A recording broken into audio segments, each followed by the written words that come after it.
Bonsoir et bienvenue à tous. Voici les titres de l'actualité de ce jeudi. Retour en France. Chaque soir, depuis le début de la semaine, nous découvrons ensemble des méthodes éducatives innovantes. Dans le Nord, un instituteur a fait sienne cette recommandation d'Anatole France. On apprend qu'en s'amusant, c'est le 4e épisode de notre série Enseigner autrement. Il est signé Julien Roux et Erina Fourni.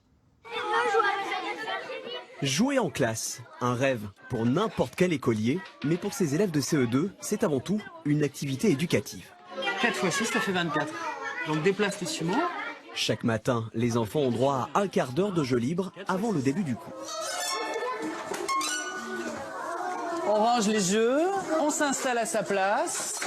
Enseignant depuis 10 ans, Mathieu Quesnay imagine des jeux pour ses élèves, comme cette tulipe, pour découvrir la nature des mots. Timéo, est-ce que tu peux nous dire quelle est la nature du mot « trop » en l'affichant sur la tulipe? C'est monsieur Mathieu qui l'a construit, on a juste à tourner. C'est rigolo.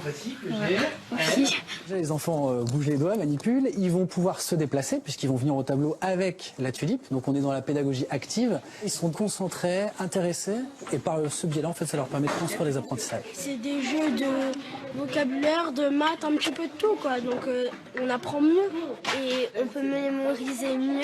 On s'en rend pas compte qu'on est en train d'apprendre. Ça fait plaisir à monsieur Mathieu qui veut nous apprendre des choses et puis nous ça nous fait plaisir parce qu'on veut jouer. Si on pouvait faire ça avec les devoirs, ce serait bien. Des jeux coopératifs avec cette cible pour apprendre les multiplications. Attention, vous avez vu sur certaines flèches, on a les signes multipliés, x2, x4. Ou encore ce tableau interactif pour jouer avec les mots. Le fait d'utiliser les numériques, ça nous apporte une interactivité et de l'autonomie qu'on n'a pas forcément sur des jeux de société. On a beaucoup plus d'interaction avec ses copains, avec ses pairs, et on a de l'apprentissage pair à pair. Cette pédagogie inspirée de la méthode Montessori ne remplace pas pour autant les apprentissages traditionnels avec papier et crayon. 2 fois par semaine, la classe s'ouvre même aux familles. Vous allez bien? Ça va bien. Parents et grands-parents sont invités à tester des jeux créés par l'enseignant. Ça, c'est vous, la garante du trésor. Ah, une surprise. C'est sympa ça. C'est des jeux qui sont super intéressants parce que constructifs. Une manière également de mesurer les progrès des enfants. Il apprend plus vite et je pense qu'il apprend mieux. Ça nous permet, nous, parents, de découvrir qu'on peut apprendre par le jeu et qu'on peut après le reproduire à la maison. À 34 ans, ce professeur joueur a déjà mis au point plus de 30 jeux éducatifs.